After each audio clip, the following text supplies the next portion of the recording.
എല്ലാവർക്കും എൻ്റെ പുതിയൊരു വീഡിയോയിലേക്ക് സ്വാഗതം. ഇന്നത്തെ വീഡിയോയിൽ നമ്മൾ നോക്കാൻ പോകുന്നത് റെഫ്രിജറേഷൻ സിസ്റ്റത്തിലെ ആ ഒരു റെഫ്രിജറൻറ്റിൻ്റെ ഫ്ലോ എങ്ങനെയാണ് ആ ഒരു സൈക്ലിംഗ് പ്രോസസ്സ് നടക്കുന്നതെന്ന് വളരെ സിമ്പിളായിട്ട് തന്നെ പറഞ്ഞു തരുന്നൊരു വീഡിയോ ആണ്. അപ്പോൾ നമുക്ക് നേരെ വീഡിയോയിലോട്ട് പോകാം.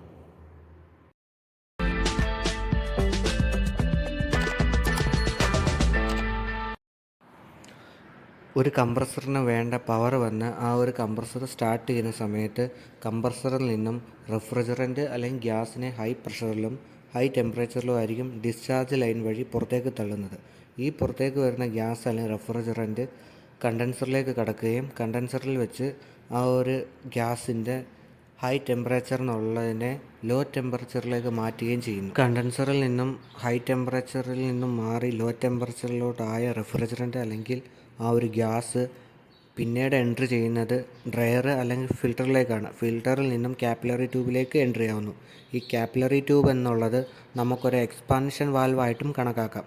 ഈ ഒരു കാപ്പിലറി ട്യൂബിലോട്ട് എൻട്രി ആവുന്ന ആ ഒരു റെഫ്രിജറൻറ്റ് അല്ലെങ്കിൽ ഗ്യാസ് ഹൈ പ്രഷറിൽ നിന്നും ലോ പ്രഷറിലേക്ക് മാറുന്നു. അതായത് ഇതുവരെ ലാർജ് പൈപ്പിലൂടെ വന്നുകൊണ്ടിരുന്ന റെഫ്രിജറൻറ്റ് അല്ലെങ്കിൽ ഗ്യാസ് ആ ചെറിയ പൈപ്പിലൂടെ വരുന്നതിലൂടെ അതിൻ്റെ സഞ്ചാര വേഗത കുറയുന്നു. ഇങ്ങനെ കൂളിംഗ് കോയിലെത്തിയ ആ ഒരു ഗ്യാസ് അല്ലെങ്കിൽ റെഫ്രിജറൻറ്റ് നമ്മൾ എ സിയിലോട്ടൊക്കെ നോക്കുന്ന സമയത്താണെങ്കിൽ ആ ഒരു എയറിനെ എടുത്ത് കണ്ടീഷൻ ചെയ്ത് വീണ്ടും ഒരു കൂൾ എയറാക്കി റൂമിലോട്ട് തന്നെ സ്പ്രെഡ് ചെയ്യുന്നു.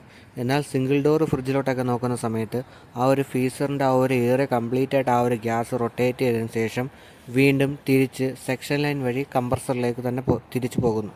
ഇങ്ങനെ സെക്ഷൻ ലൈൻ വഴി കംപ്രസറിലെത്തിയ ആ ഒരു റെഫ്രിജറൻറ്റ് അല്ലെങ്കിൽ ഗ്യാസ് വീണ്ടും ഡിസ്ചാർജ് ലൈൻ വഴി ആ ഒരു സൈക്ലിംഗ് പ്രോസസ്സ് ഇങ്ങനെ കണ്ടിന്യൂസ് ആയിട്ട് റൺ ചെയ്തുകൊണ്ടേയിരിക്കുന്നു. വീഡിയോ എല്ലാവർക്കും ഉപകാരപ്രദമായെന്ന് വിചാരിക്കുന്ന വീഡിയോ ഇഷ്ടപ്പെട്ട ചാനലിന് സബ്സ്ക്രൈബ് ചെയ്യുക, വീഡിയോ ലൈക്ക് ചെയ്യുക, എന്തെങ്കിലും പോരായ്മകളുണ്ടെങ്കിൽ കമൻറ്റിൽ അറിയിക്കുക.